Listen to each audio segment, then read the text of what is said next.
요즘 유튜브에서 한의학 박사 김순열 박사의 활약이 대단한데요. 오늘은 김순열 박사의 신간도서 진짜 식사를 소개해 드리려고 합니다. 진짜 식사 도서에는 우리가 먹으면 건강에 좋은 음식과 절대 먹어서는 안 되는 음식이 가득합니다. 우리가 살면서 영양제와 약은 쉽게 접하면서도 정작 산과 들에 나는 약초는 잘 모르는 경우가 흔한데요. 김순열 박사는 진짜 식사에서 우리가 잘 몰랐던 음식 이야기를 쉬우면서도 구체적으로 설명해 줍니다. 김순열 박사님은 한방병원장으로서 그리고 진료 의사 입장에서 건강 유지와 질병 예방의 두 가지 핵심 요인은 생활 습관과 스트레스이며 생활 습관에서 가장 중요한 것이 식생활 습관이라고 말씀하십니다. 여러분은 몸에서 질병을 몰아내고 암세포를 파괴하고 다이어트에 좋은 최강의 음식을 얼마나 잘 알고 계신가요? 오늘 영상이 질병으로 고통받는 분들뿐만 아니라 건강을 지키려는 분들의 식생활에 많은 도움이 되기를 바랍니다. 몸에서 질병을 몰아내는 식사. 양배추를 매일 먹으면 일어나는 일. 2020년 발표된 국가암 등록 통계에 따르면 위암은 전체 암 중에서 10.8%를 차지하고 있다. 암 환자 10명 중 1명이 위암이다. 특히 남성의 경우에는 폐암에 이어서 위암이 암 발생 순위 2위에 올라 있다. 위염, 위궤양도 흔한 질병이다. 우리나라 사람들의 식습관은 위 건강에 악영향을 미치는 요소들이 많다. 빨리 먹는 습관, 짜고 매운 음식, 야식, 흡연, 음주 등이 위 건강을 해치는 요소들이다. 단기간에 식습관을 바꾸기가 어렵다면 위 건강에 도움이 되는 식품 섭취를 적극적으로 늘리는 것이 좋다. 설포라판이 풍부한 양배추. 양배추는 신이 주신 선물이라는 별명이 있을 정도로 맛과 영양의 밸런스가 탁월한 식품이다. 무려 4000년 전부터 그리스와 로마에서 재배되었고 그 당시에도 위장을 건강하게 해주는 약초와 같은 대접을 받았다. 수학자이자 철학자인 피타고라스가 양배추는 건강과 차분한 기분을 유지해주는 채소라고 칭할 만큼 유명한 건강식품이었다고 한다. 양배추는 십자화과 식물이다. 건강에 조금이라도 관심 있는 사람은 십자화과 식물에 대해 많이 들어보았을 것이다. 브로콜리, 케일, 겨자, 청경채, 콜리플라워 등이 십자화과 식물이다. 십자화과 식물이 유명한 이유는 설포라판이라는 성분 때문이다. 설포라판은 유황 성분이 포함되어 있어서 특유의 씁쓸한 맛을 낸다. 강력한 항산화 효과로 대장암 유방암, 전립선암의 예방은 물론 염증을 억제하여 각종 성인병 예방에 효과적이라고 알려져 있다. 양배추에도 설포라판이 풍부하다. 폴리페놀 성분 비타민 K가 심혈관 질환 예방. 양배추는 폴리페놀 성분을 풍부하게 함유하고 있어서 활성산소를 억제하고 혈압을 내리고 혈소판 축적을 방지하는 효능이 있다. 2016년 제약생물학 논문에 따르면 폴리페놀 성분이 풍부한 적양배추 추출물이 고콜레스테롤 혈증 및 고중성 지방 혈증을 개선하는 데 효과를 보였다. 대동맥 내부에 축적되는 칼슘은 혈관 질환의 발생 위험도를 나타내는 지표 중 하나다. 2020년 호주 에디스코안 대학 로런 블레케노스트 교수팀이 영국 영양학회지에 발표한 결과에 따르면 방울양배추, 양배추 등을 매일 45g 이상 섭취한 노인들에게서는 칼슘이 대동맥에 축적될 가능성이 46% 적은 것으로 나타났다. 양배추의 풍부한 비타민 K가 혈관에서 일어나는 석회화 과정을 억제하는 효과가 있기 때문이다. 글루타민, 설포라판의 항염증 효과. 양배추가 함유하고 있는 글루타민 성분은 강력한 항염증 효과를 나타낸다. 체내 염증 반응이나 알레르기, 통증, 발열, 피부 질환 등을 감소시킨다. 또한 이소티오시아네이트 화합물인 설포라판 역시 항염증 작용이 탁월하다. 그래서 양배추 추출물을 크림 형태로 사용하거나 양배추 랩을 만들어 염증 부위에 양배추 찜질을 하면 효과가 뛰어나다. 특히 미국 타임지가 선정한 세계 10대 푸드 중 하나인 방울 양배추는 일반 양배추에 비해 비타민 A는 5배, 비타민 C는 1.5배 더 많다고 한다. 그리고 방울 양배추를 얼려서 보관하면 설포라판 성분이 더 증가하므로 방울 양배추를 한 번 찐 다음 갈아서 얼린 후에 복용하기를 권한다. 안토시아닌 등의 항암 효과. 십자화과 채소는 항암 성분인 파이토케미컬을 풍부하게 함유하고 있다. 그중 안토시아닌은 붉은 색소다. 주로 붉은색을 띠는 적양배추에 많이 들어있다. 이 페놀 화합물이 항암 작용 및 항산화 작용을 한다. 또한 양배추에 들어있는 글루코시놀레이트라는 독특한 생리활성 물질은 쓰고 매운맛을 낸다. 특히 소화기관과 폐에 발생하는 암을 억제하는 효능이 있는 것으로 알려져 있다. 양배추에는 카비놀이라는 성분도 풍부하다. 이것은 암세포의 분자를 변형시키는 능력이 있어서 암세포가 항암제에 더욱 취약해지게 만든다. 그래서 항암 치료를 할 때 양배추를 함께 먹으면 항암 효과가 증가한다. 또한 에스트로겐 수용체를 억제하는 작용이 있어서 유방암과 자궁경부암의 발생도 막아준다. 미국 미시간 주립대와 폴란드 국가식품연구원에 따르면 양배추를 일주일에 3회 이상 섭취한 여성들은 그렇지 않은 여성들에 비해 유방암 발생 위험이 낮아졌다. 식이섬유 비타민이 소화기능 개선. 양배추의 풍부한 식이섬유가 장운동을 도와서 소화기능을 향상한다. 또한 양배추에는 비타민이 많이 함유되어 있다. 비타민은 손상된 위장의 세포 조직을 재생하여 보호하는 기능을 한다. 그래서 위염, 위궤양으로 속쓰림이 있을 때 양배추를 권한다. 다이어트 효과.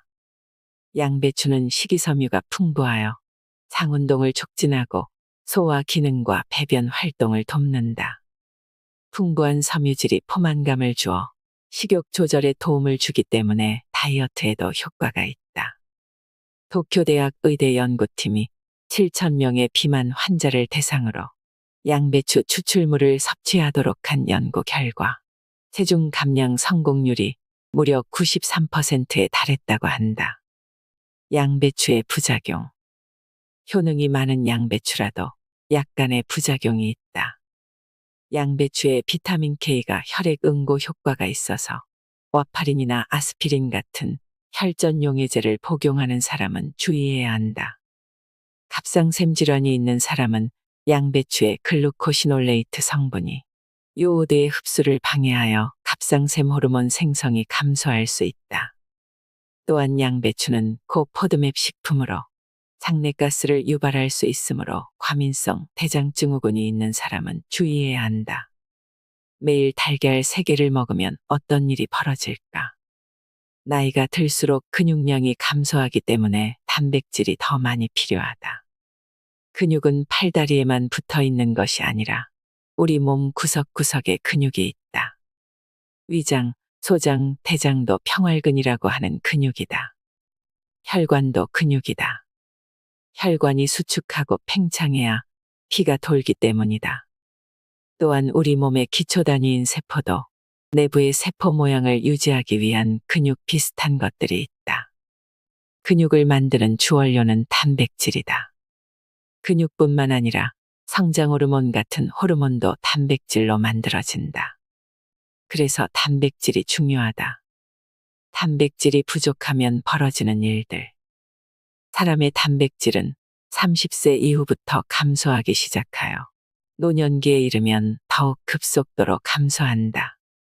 근육이 줄어들면 단백질 소실로 인한 근육 감소증이 발생하여 엉덩이가 작년보다 더 납작해지고 팔다리가 더 가늘어진다.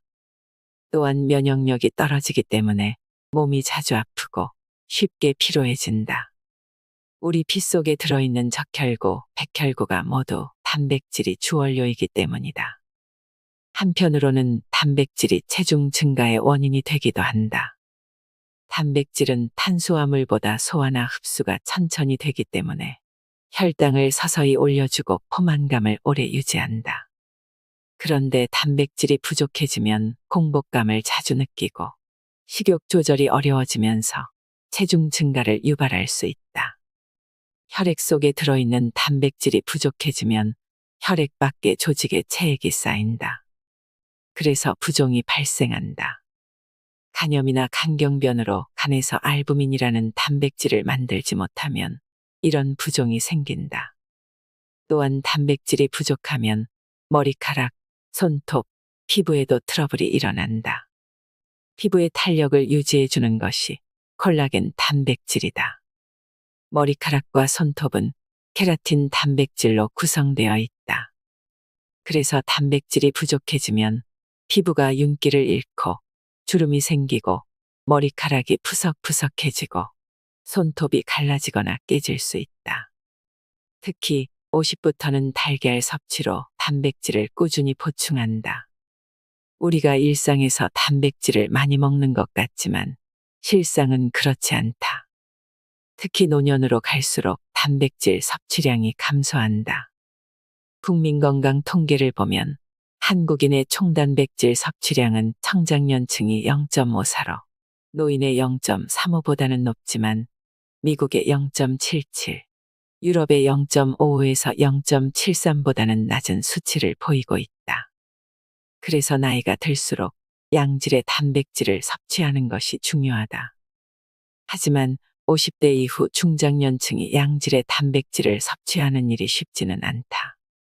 환자분들과 상담할 때 단백질 섭취는 그냥 고기만 열심히 잘 챙겨 먹으면 충분하지 않나요? 라는 질문을 받는데 단백질은 음식을 통해 자연적으로 섭취하는 것이 가장 좋다. 일반 성인의 하루 단백질 권장 섭취량은 체중 1kg당 1g 정도다. 소고기는 100g에 단백질이 26g, 닭고기는 27g 정도 들어있다. 그래서 일반 성인이 하루 단백질 섭취량을 맞추려면 쇠고기나 닭고기를 250g 정도 먹어야 한다. 그런데 50에서 60대의 중장년층은 치아와 위장 기능이 온전한 경우가 흔하지 않다. 매일 딱딱한 고기를 씹고 소화하는 것 자체가 부담스러울 수 있다. 그래서 나이가 들수록 건강을 지키기 위해서 부족해지는 단백질을 보충할 방법이 반드시 있어야 한다. 완전식품 달걀. 달걀은 부드러워서 치아 상태와 상관없이 먹을 수 있고 다른 육류에 비해서 소화가 잘 되는 음식이다. 달걀 하나에 들어있는 단백질은 약 7g이다. 달걀만으로 하루 단백질 섭취량을 맞추려면 8에서 9개를 먹어야 한다.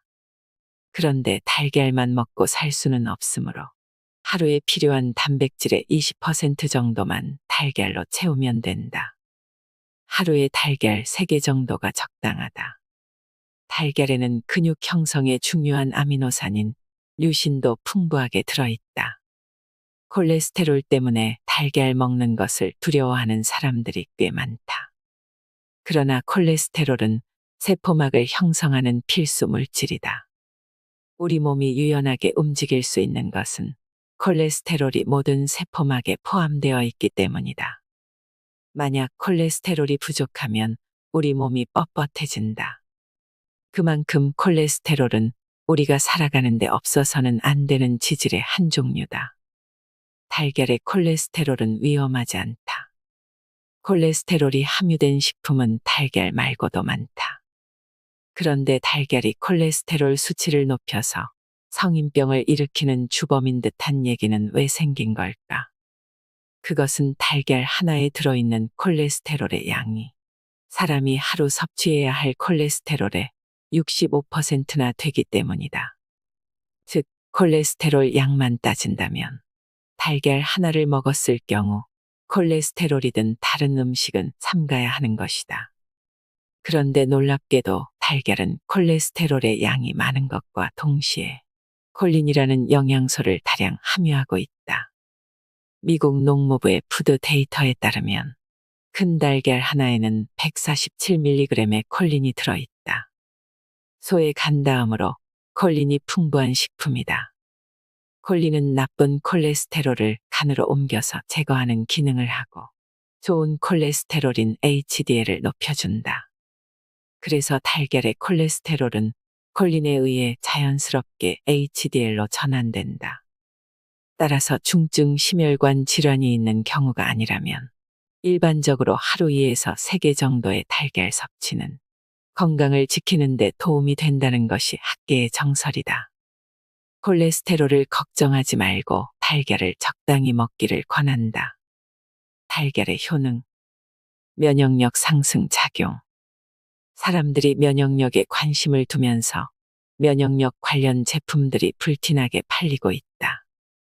저렴하면서도 손쉽게 먹을 수 있는 면역력 강화 식품이 있다면 그것은 바로 달걀이다.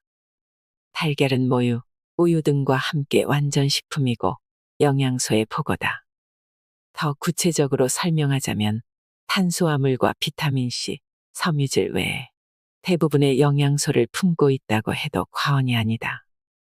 비타민과 미네랄은 박테리아의 체내 침투를 막는 점액 분비 기능에 참여하고 B세포와 T세포, NK세포 등 면역과 관계 있는 세포가 생성, 성숙, 활성화하는 데 기여하고 항산화 작용과 백혈구수 증가에도 관여한다.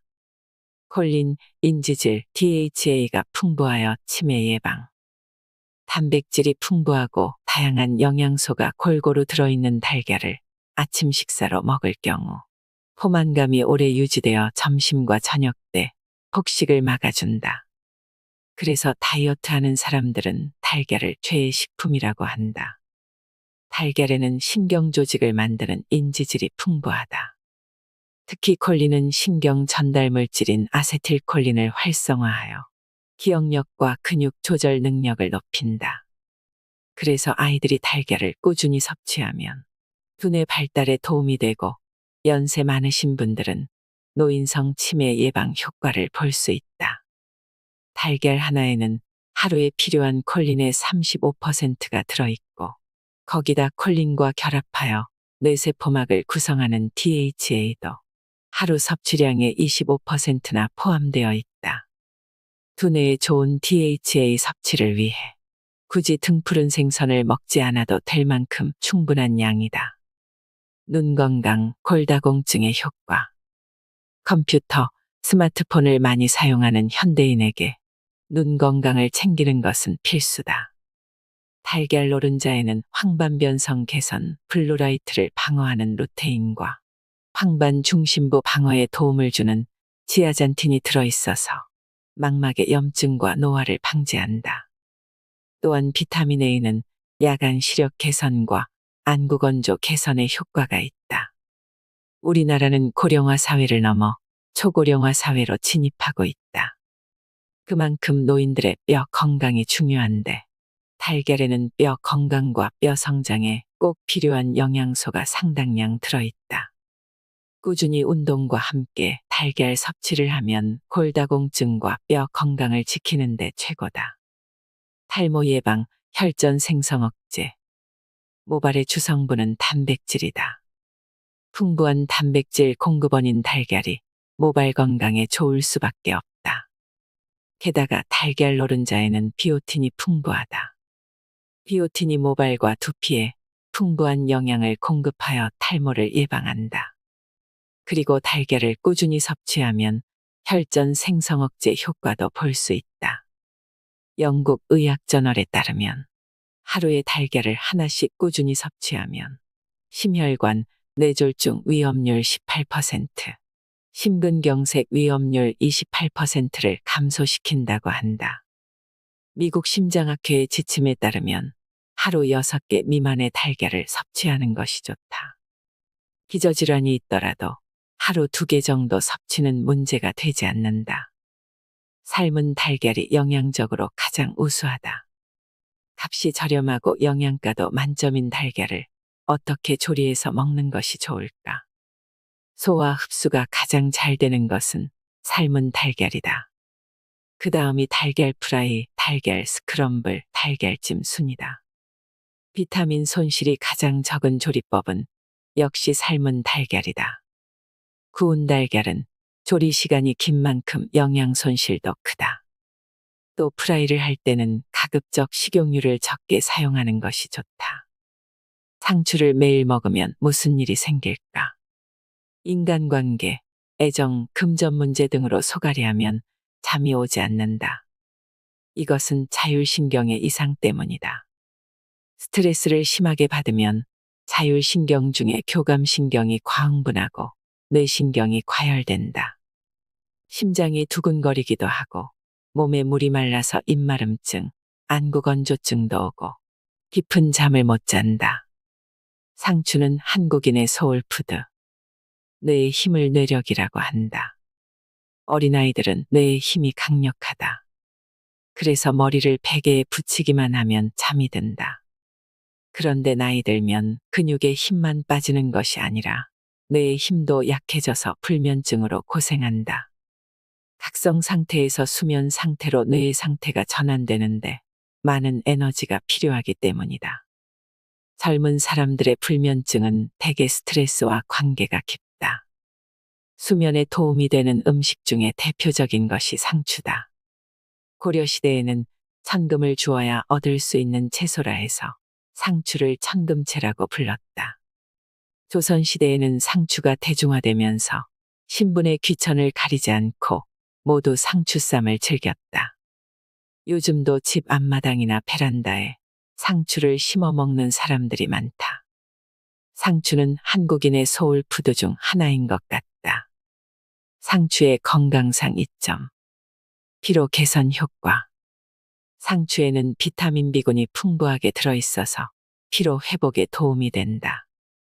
상추가 포함된 샐러드에 레몬을 듬뿍 첨가해도 좋고 맥주 요모와 함께 복용하면 상추에 포함된 무기질과 비타민 B군, 그리고 철분, 엽산, 칼슘, 필수 아미노산의 협동작용으로 혈액을 맑게 정화하고 피로를 풀어준다. 임산부의 빈혈 예방, 모유의 양을 늘린다. 상추는 골다공증에 좋고 엽산이 풍부하게 들어있어서 임산부에게 권하는 채소다. 임산부는 일반 여성에 비해서 세포 분열이 활발하여 엽산이 많이 필요하다. 또한 상추에는 필수 아미노산, 칼슘, 철분 함유량이 많아서 빈혈 예방은 물론 모유의 양을 늘리는 데도 도움이 된다. 대장염 완화.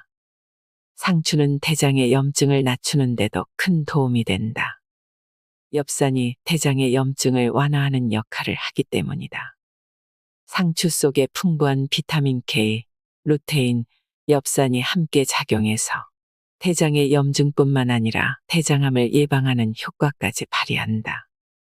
같은 엽채소인 배추나 양배추보다 상추 속에 훨씬 많은 엽산이 들어있으므로 임산부나 대장이 약한 사람은 상추를 많이 먹을 것을 권한다.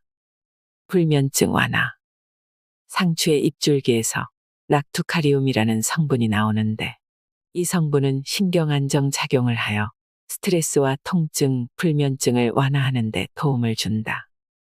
상추를 많이 먹으면 졸음이 몰려오는데 그 이유가 락투카리움이라는 성분 때문이다. 락투카리움에는 진정 효과 및 최면, 진해 효과가 있어서 졸음을 불러오는 것이다. 그래서 상추를 많이 먹으면 불면증에 도움이 된다. 상추는 쌈으로 먹거나 잠자기 전에 상추를 뜨거운 물에 살짝 우려낸 물을 마셔도 좋다. 눈 신경 보호. 상추에는 루테인 성분과 비타민 A가 풍부하다. 그래서 눈의 신경을 보호해 줄 뿐만 아니라 황반변성을 예방하고 눈의 피로를 풀어주는 효능이 있다. 당뇨병 혹은 노안이 와서 눈이 침침해진 사람들은 상추를 먹으면 좋고 비슷한 효능이 있는 달걀 노른자와 함께 먹으면 효과가 더욱 좋다. 다이어트, 미용 효과. 상추는 다이어트, 미용에도 아주 좋다. 여성들이 다이어트를 시작하면 대부분 변비가 생기는데 이때도 상추가 큰 효과를 발휘한다.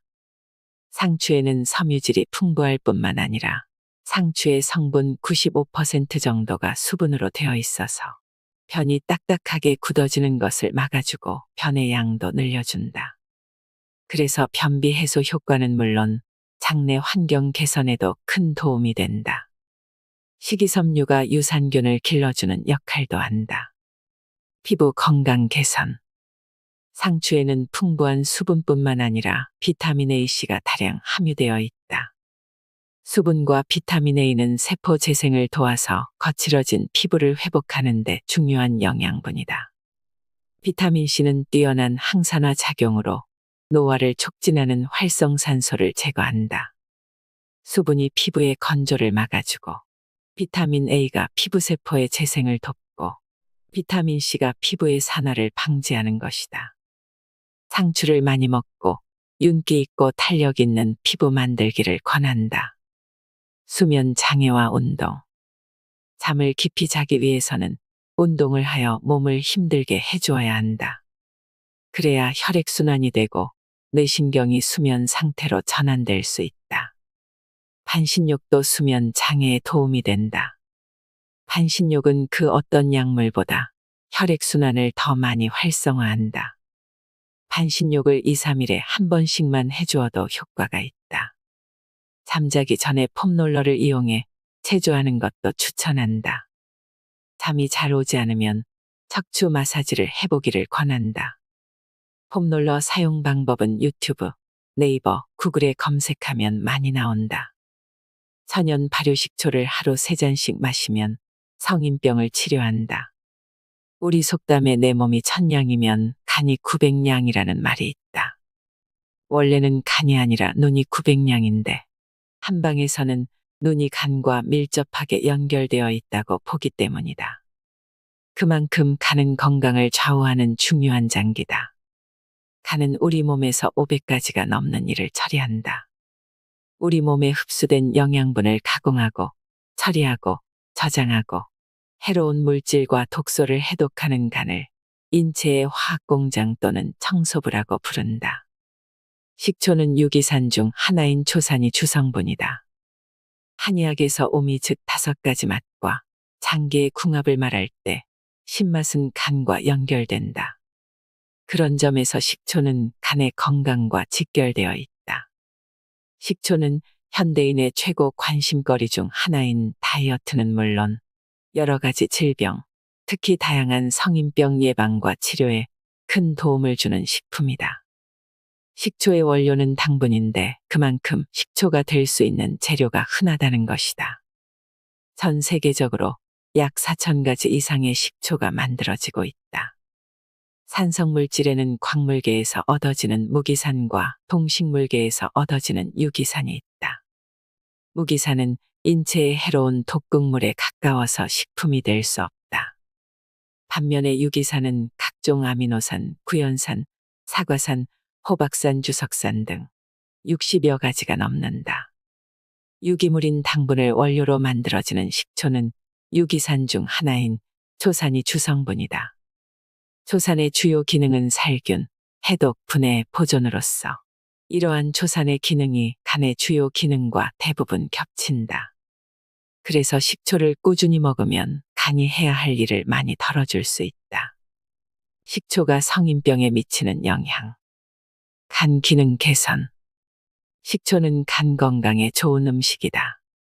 간은 영양분 및 호르몬 대사에 깊이 관여하는 장기다. 간이 약해지면 이러한 기능이 위축되어 피로물질이 누적되고 배출에도 문제가 생기면서 만성 피로가 온다. 노폐물의 누적은 결국 간에 무리를 주고 지방간으로 이어지게 된다. 그래서 간 기능을 활성화하는 식초를 꾸준히 섭취하면 간 기능 저하를 예방하고 치료하는 데 큰 도움이 된다. 이뇨작용으로 수독을 제거하고 혈압을 낮춘다. 나이가 들수록 신경 써야 할 것 중에 하나가 혈압이다. 고혈압의 원인은 다양하지만 그 중에서 과도한 지방 섭취 혹은 지방 분해 기능 저하 문제 때문에 발생하는 경우가 많다. 식초는 지방 합성을 방해하여 고혈압을 예방하거나 치료하는 데 도움을 준다. 앞에서 언급했듯이 식초는 당 대사를 촉진하여 당이 지방으로 합성 저장되는 것을 막아준다. 또한 혈중 콜레스테롤 수치에 영향을 주는 중성지방의 수치를 낮추는 역할도 한다. 게다가 식초의 신맛이 짠맛에 대한 욕구를 떨어뜨려 식초를 넣은 음식을 즐겨 먹게 되면 염분 섭취를 줄여 고혈압에 도움이 된다. 이 밖에도 식초는 이뇨 작용이 강하여 이뇨로 수독을 제거하고 혈압을 낮춘다. 당 대사를 촉진해서 혈당을 내린다. 먹을 것이 풍부한 현대인은 당뇨를 늘 신경 써야 한다. 식초는 당뇨로부터 우리 몸을 지킬 수 있도록 도와준다. 당뇨로부터 자유로워지려면 우리 몸에 들어온 탄수화물과 지방의 에너지 대사가 균형이 맞아야 한다. 식초는 소화효소 분비와 당 대사를 촉진하는 역할을 통해 혈당을 낮추는 데 효과적이다. 소화효소 분비를 촉진한다. 식초는 고혈압, 당뇨 같은 성인병 외에도 다양한 질병의 예방과 치료에 뛰어나다. 소화가 잘 되지 않는 위장병이 있는 경우에도 식초가 도움이 된다. 식초가 위액 분비를 촉진하여 소화를 돕는 역할을 하기 때문이다. 또한 살균 작용이 강해 헬리코박터 같은 위장 내유의 세균의 번식을 막아준다. 다만 위벽이 얇아져 있거나 위궤양이 있어서 속쓰림과 복통이 있는 사람은 식초를 삼가는 것이 좋다. 특히 공복에 식초 마시는 것을 피해야 한다. 식초를 복용하고 싶을 때는 반드시 식후에 물과 최대한 희석해서 최소한으로 마시는 것을 추천한다. 항염증과 이뇨작용. 식초는 항염증 및 이뇨작용을 도와 우리 몸의 노폐물 배출이 원활하게 한다. 즉, 신장병 예방과 치료에 도움이 된다. 신장은 집으로 말하면 하수시설에 해당한다. 신장에 이상이 생긴다는 것은 우리 몸에서 생성되는 노폐물 배출이 제대로 되지 않는 것이다. 마치 집에 하수구가 막혀 더러운 오물이 역류하는 것과 같은 현상이다. 그래서 부종이 생기거나 독소 역류로 인한 여러 가지 문제가 생길 수 있다. 해독 기능이 우수한 식초를 꾸준히 섭취하면 신장병 예방에 도움이 된다. 다이어트 효과. 식초에 풍부하게 들어있는 펙틴은 장운동을 촉진하고 유산균의 먹이가 되어 장내 유익균을 증가시킨다. 그래서 식초는 변비나 설사 예방에도 좋은 식품이다. 앞에서 식초가 탄수화물이 지방으로 변하는 것을 막아주고 지방 분해에도 관여한다고 했는데 그런 이유로 식초는 비만 예방과 때려야 뗄 수 없는 관계에 있고 다이어트 식품의 대명사라 할 수 있다. 식초를 꾸준히 섭취하면 체지방이 빠르게 빠지는 것을 체험할 수 있다. 또한 식초는 칼슘 흡수를 돕는다. 칼슘은 골다공증에 좋을 뿐만 아니라 스트레스로 인해 예민해진 신경을 안정시키는 작용도 한다. 그래서 칼슘이 부족하면 불면증이 생긴다. 식초를 잠들기 1시간 전에 먹으면 불면증 예방에 더욱 좋다. 이 밖에도 식초의 풍부한 유기산은 근육을 유연하게 하여 요통과 다양한 근육통의 예방과 치료에 도움이 된다. 식초의 해독 작용은 기미나 피부 트러블을 제거하는 데도 탁월하다. 천연 발효식초가 좋다. 식초는 발효 방법에 따라 합성식초와 발효식초로 크게 나눌 수 있다. 합성식초는 빙초산을 말하는데 석유를 원료로 합성한다. 식용으로 사용되기도 하지만 건강을 위해 복용할 때는 제외하는 것이 좋다. 발효식초는 다시 두 가지로 구분된다. 식품 공장에서 만들어진 양조식초와 천연 발효식초로 나눌 수 있다. 둘 다 양조식초이긴 하지만 차이가 있다. 공장에서 만들어진 양조식초는 당분을 발효하여 알코올을 만드는 과정을 생략하고 이미 만들어진 알코올인 주정을 사용하여 식초를 만든다. 이렇게 만들어진 식초에는 아무런 영양분이 없고 순수한 식초일 뿐이다. 하지만 천연 발효한 양조식초는 1차 알코올 발효와 2차 초산 발효를 모두 거치면서 많은 생리활성 물질이 생성된다. 이때 생성되는 생리활성 물질이 항산화 작용, 해독작용, 면역기능 증강 작용, 호르몬 조절 작용, 항균 또는 항바이러스 작용을 통해 노화를 지연시키거나 각종 성인병을 예방하는 것으로 알려져 있다. 그래서 건강과 관련된 목적을 가지고 식초를 복용할 때는 반드시 천연 발효 식초를 먹는 것이 좋다. 과용하면 역효과. 식초는 산성이 강하여 과용하면 오히려 역효과가 날 수 있다. 하루 10에서 20ml를 500cc 이상의 충분한 물에 희석하여 최소한의 양을 2에서 3차례 나누어 마시는 것이 좋다. 위장이 약한 사람은 공복에 마시지 말고 식간이나 식후에 복용할 것을 권한다. 혈관 건강에 최고인 양파, 사과, 피칸 주스. 날씨가 추워지면 혈관 질환, 특히 뇌혈관 질환이 발병하기 쉬워서 혈액순환이 잘 되지 않는 노인이나 고혈압, 고지혈증이 있는 사람은 더욱 조심해야 한다. 혈관은 우리 몸에서 중요하다. 기본적으로 혈관은 체내의 장기들의 혈액을 운반하여 영양분을 공급하고 노폐물을 수거한다. 만약 혈관이 건강하지 않으면 체내의 모든 장기가 혈액을 통해 영양분을 공급받지 못하므로 제대로 기능하기가 어렵다. 혈관이 좁아지거나 염증이 생기고 이에 따라 혈류가 감소하거나 완전히 차단되는 등의 이상 증세를 혈관 질환이라고 한다. 혈관 질환이 생기면 무서운 점. 혈관 질환이 무서운 이유는 어느 한 곳만 아픈 것이 아니기 때문이다. 혈관은 체내의 모든 장기에 혈액과 영양분을 공급하기 위해 우리 몸 구석구석까지 퍼져 있다. 그래서 한 부위에 혈관에 병이 생기면 몸 안의 다른 혈관들도 병이 들게 된다. 혈관과 직결된 병은 중풍, 협심증, 심근경색, 혈관성 치매 등이다. 예를 들어 협심증으로 치료받은 환자가 나중에 중풍이 생기거나 또는 중풍에 걸리고 심장마비로 사망하게 된다. 우리나라 3대 사망 원인 중 하나이면서 심내혈관 질환에 속하는 뇌졸중과 심장질환은 특히 중년이 되면 발병률이 높아진다. 최근에는 고혈압, 비만, 당뇨병과 같은 만성질환이 발생하는 연령이 점차 낮아지면서 청년들까지도 뇌졸중과 심장질환의 위험이 증가하고 있다. 그래서 남녀노소 할 것 없이 혈관 건강을 챙겨야 한다. 혈관 건강에 좋은 음식. 양파는 혈관 청소부.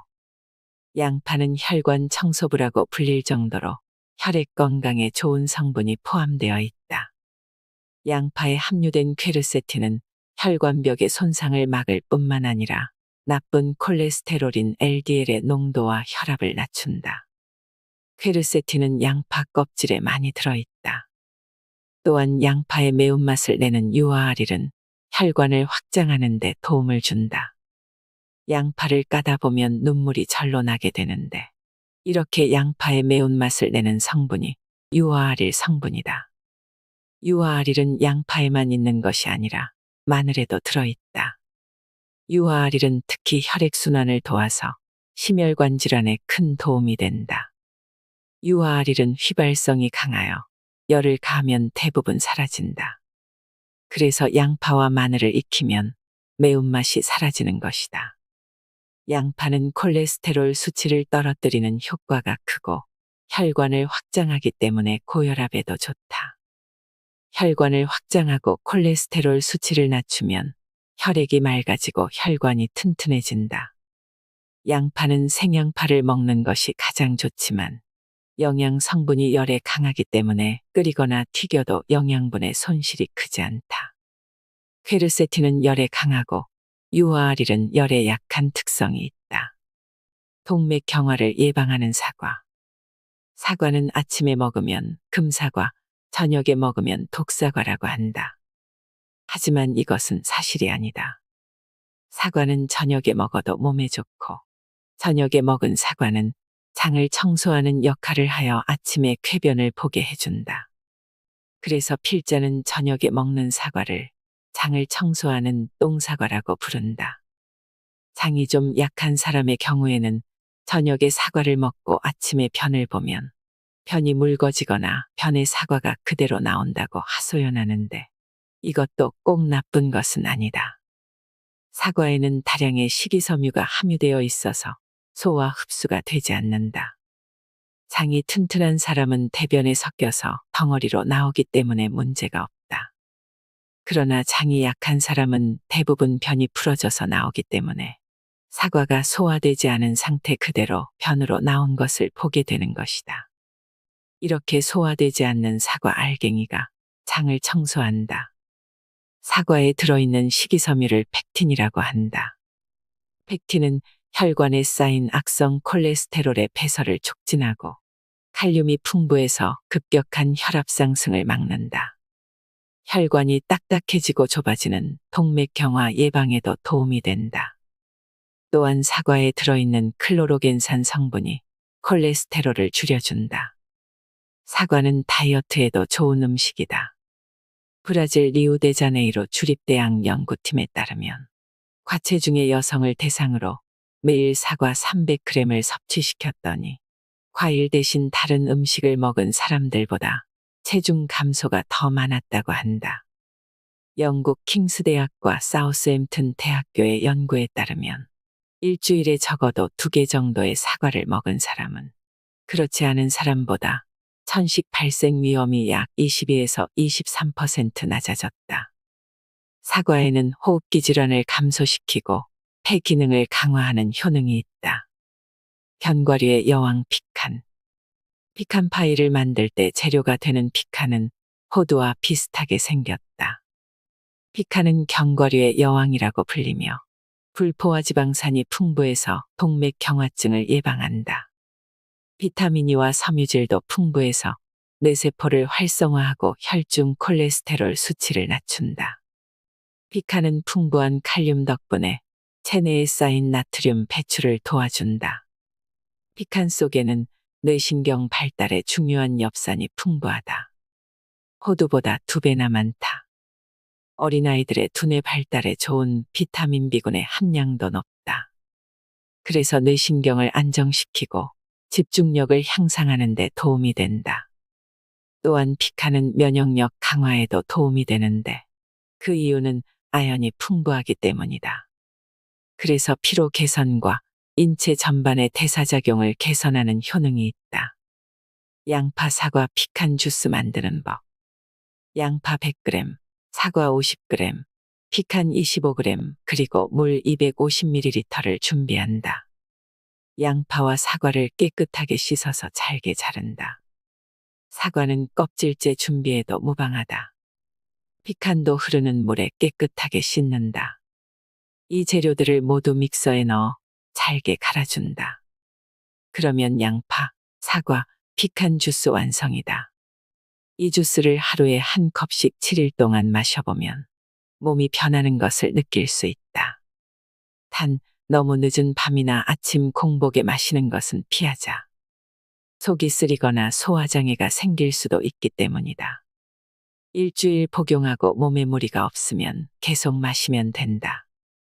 양파 때문에 약간 불편하면 2에서 3일 쉬었다 마셔도 상관없다.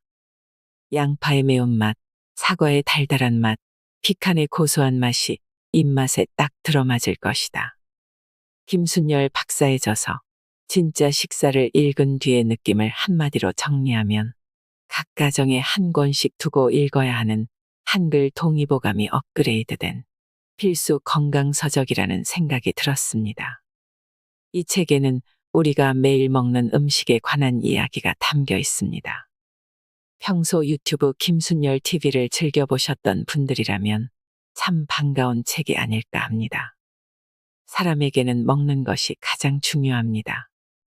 음식이 부족해서 병이 나는 경우는 거의 없습니다. 오히려 먹지 말아야 할 음식들을 과식하다 보니 여러 가지 병에 시달립니다.